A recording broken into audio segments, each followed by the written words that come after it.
मैं उमेश पांडे, विद्या मंदिर आचार्य, आज आप सभी लोगों के सामने विद्या भारती द्वारा संचालित अखिल भारतीय संस्कृति ज्ञान परीक्षा कक्षा दशम सत्र 2021-22 की जो परीक्षा आप लोगों ने दी थी, उसी परीक्षा की उत्तर कुंजी आप सभी लोगों को मैं बताने जा रहा हूं। और मैं उम्मीद करता हूं आप लोग उत्तर को अपने जो प्रश्न पत्र आप लोगों को मिला होगा उसमें आप लोग टिक अवश्य लगा लोगे, जिसमें आप लोगों को अपना ही मूल्यांकन करने में सहायता मिले। ठीक है, तो चलिए एक एक करके सारे प्रश्नों का उत्तर मैं एकदम 100% सही उत्तर के साथ बताऊंगा। यहाँ कोई भी उत्तर गलत नहीं है, तो इसको अंत तक जरूर सुने।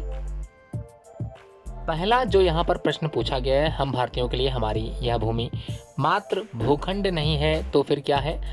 तो यह एक मातृभूमि है। इसको आप लोग जरूर अच्छे से अटेम्प्ट किए होंगे। अगला जो प्रश्न 2 है, हम भारतीयों ने स्वयं को मातृभूमि का कौन सा घटक माना है? तो हम सभी भारतीयों ने मातृभूमि को अंगभूत घटक माना है। यह आपकी बोधमाला में दिया है। अगला जो प्रश्न है, गंगा और ब्रह्मपुत्र भारत के क्या हैं? तो गंगा और ब्रह्मपुत्र भारत के केश कहलाते हैं। अगला, मालाबार और कन्याकुमारी अंतरद्वीप भारत के क्या हैं? तो ये भारत के पैर हैं। बिल्कुल सही, अगर आप लोगों ने पैर लगाया तो बिल्कुल सही उत्तर आप लोगों ने लगाया होगा।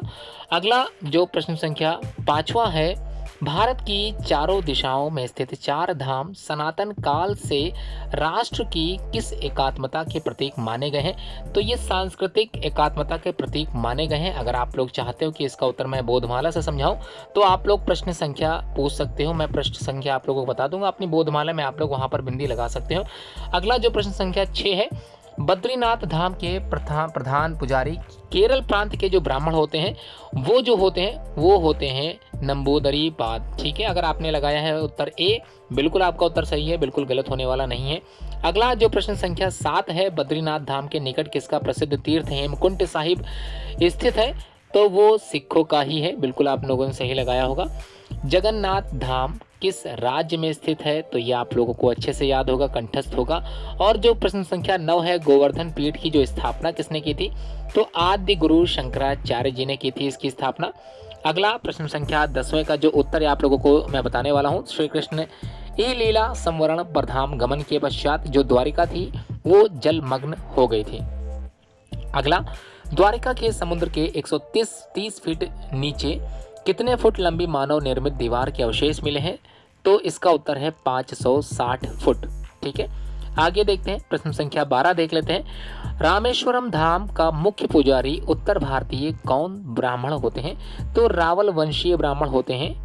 अगला 13वां प्रश्न देख लेते हैं, रामेश्वरम का मंदिर अपनी कौन सी अद्भुत कला के लिए प्रसिद्ध है? तो अपनी वास्तुकला के लिए सबसे ज्यादा प्रसिद्ध है। अगला प्रश्न संख्या 14, सुगंधित चंदन वृक्षों के लिए कौन सा पर्वत प्रसिद्ध है? तो ध्यान से समझ लीजिए, मलयाचल पर्वत बिल्कुल प्रसिद्ध है सुगंधित चंदन वृक्षों के लिए। 15वां प्रश्न जो है, श्री कृष्ण के अग्रज बलराम की जो पत्नी थी रेवती, उनके पिता का नाम रैवतक था। ये अगर आप लोगों ने लगाया है तो आपका उत्तर बिल्कुल सही है। 16वां प्रश्न देखते हैं, हिमालय के केंद्र में स्थित कौन सा अत्यंत विशाल सरोवर भारतीय जनमानस में असीम श्रद्धा का पात्र है? तो वो है मानस सर। भगवान शिव का निवास स्थान माना जाने वाला पर्वत कैलाश पर्वत है, ये आप सभी लोग जानते होंगे। अगला प्रश्न संख्या 18 है, गुजरात प्रांत के कर्णावती से 130 किलोमीटर उत्तर सिद्धपुर में कौन सा सरोवर है? तो उस सरोवर का नाम है बिंदु सरोवर। अगला 19वां प्रश्न, मल्लिकार्जुन ज्योतिर्लिंग आंध्र प्रदेश के किस पर्वत पर स्थित है? तो उस पर्वत का नाम है श्री शैल पर्वत। 20वां प्रश्न है, प्रसिद्ध शिवानंद लहरी रचना किस महापुरुष की है? तो उस महापुरुष का नाम है आदि शंकराचार्य। आगे बढ़ते हैं, प्रश्न संख्या 21वां, भीमासुर के पिता का नाम था कुंभकर्ण। 22वां प्रश्न, आज हमारा देश कौन सी संकुचित सीमाओं में सिकुड़ा हुआ है? तो उत्तर है भौगोलिक सीमाओं से। 23वां प्रश्न है, काठमांडू में बागमती के किनारे कौन सा स्थान स्थित है? तो उस स्थान का नाम है देवपाटन। गौतम बुद्ध की जन्म स्थली आप लोग जानते ही होंगे, लुम्बिनी है। बिल्कुल अगर आपने उत्तर लगाया है लुम्बिनी तो बिल्कुल आपका उत्तर सही है। हिंगलाज शक्तिपीठ वर्तमान पाकिस्तान के किस प्रांत में स्थित है? तो उस प्रांत का नाम है बलूचिस्तान। 26वां प्रश्न, सनातन काल से किस संस्कृति ने बंधुभाव को अपना आदर्श माना था? तो उत्तर है हिंदू संस्कृति को।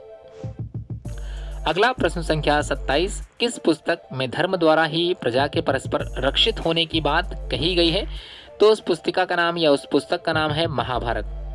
हमारे शास्त्रों के अनुसार पहला जो ऋण होता है, वो जो पहला ऋण होता है वो होता है देव ऋण। हमारे शास्त्रों में किस ऋण का उल्लेख बिल्कुल नहीं है? तो बिल्कुल नहीं है, वो है माता ऋण। गंगा सागर मेला कोलकाता महानगर से कितने किलोमीटर दूर द्वीप पर लगता है? तो वह लगता है 300 किलोमीटर दूर। पुष्कर तीर्थ पर मेला किस अवसर पर लगता है? तो उस अवसर का नाम है कार्तिक पूर्णिमा। पोंगल पर्व किस माह में मनाया जाता है? तो पोंगल का जो पर्व होता है वो जनवरी के मध्य में मनाया जाता है। तो जनवरी बिल्कुल आपका उत्तर सही है अगर आपने जनवरी लगाया है।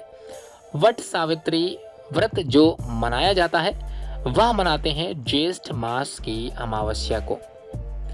अगला प्रश्न संख्या 34, समावर्तन का अर्थ होता है पुनः लौटना।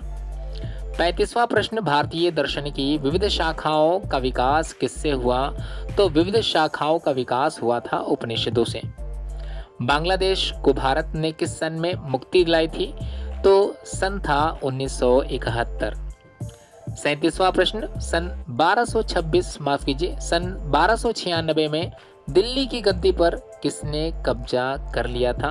तो कब्जा किसने किया था? अलाउद्दीन खिलजी ने। 455 ईस्वी में भारत पर किसने आक्रमण किया था? होड़ों ने आक्रमण किया था। अगर आपने होड़ो लगाया है तो बिल्कुल आपका उत्तर 100% सही है। श्वास प्रश्वास की गति नियमित करना क्या कहलाता है? तो गति का संचालन करना, नियमित करना प्राणायाम कहलाता है। 40वां प्रश्न, वराह मिहिर के ग्रंथ का जो नाम है वो है पंच सिद्धांतिका। भास्कराचार्य के ग्रंथ का नाम है लीलावती। लाल रंग के ग्रह का नाम आप लोग जानते होंगे, मंगल ग्रह है। 43वां प्रश्न है, प्रारंभ में आयुर्वेद में कितने प्रकार के ग्रंथ रचे गए? तो 2 प्रकार के ग्रंथ रचे गए थे। अगला जो प्रश्न संख्या 44 है, आयु का वेद जिसको हम लोग आयुर्वेद कहते हैं, तो इसका उत्तर ए बिल्कुल सही है। 45वां प्रश्न, Indian institute of science Bengaluru के प्रथम निदेशक कौन थे? तो चंद्रशेखर वेंकट रमन ही थे। 46वां प्रश्न, भास्कराचार्य का लोक प्रसिद्ध ग्रंथ कौन सा है? तो सिद्धांत शिरोमणि लोक प्रसिद्ध ग्रंथ भास्कराचार्य का है। 47वां प्रश्न, भारत के प्रथम खगोल शास्त्री कौन थे? तो खगोल शास्त्री हम लोग आर्यभट्ट को मानते हैं। चंद्रयान 2 के प्रमुख हिस्से 3 थे। और 49वां प्रश्न है, सुश्रुत संहिता का जो विषय है वो क्या है? तो उस विषय का नाम है शल्य चिकित्सा। अंतिम प्रश्न 50वां प्रश्न, इंद्र से चिकित्सा विद्या लेने या सीखने के लिए किसे भेजा गया था? तो भारद्वाज जी को भेजा गया था। मुझे उम्मीद है आप लोगों ने प्रश्न सारे जो है अपनी प्रश्न पत्र में टिक लगा लिए होंगे, उत्तर जो भी सही हैं इसके। और मैं जानता हूँ आप लोग वीडियो को लाइक ज़रूर करोगे क्योंकि उत्तर माला आप लोगों को मिल गई है काफ़ी इंतज़ार करने के बाद। और शेयर करना बिल्कुल मत भूलें जिसमें और भी जो अभ्यर्थी हैं वो उत्तर लगा सकें। पूरी वीडियो देखने के लिए आप सभी लोगों का बहुत बहुत धन्यवाद।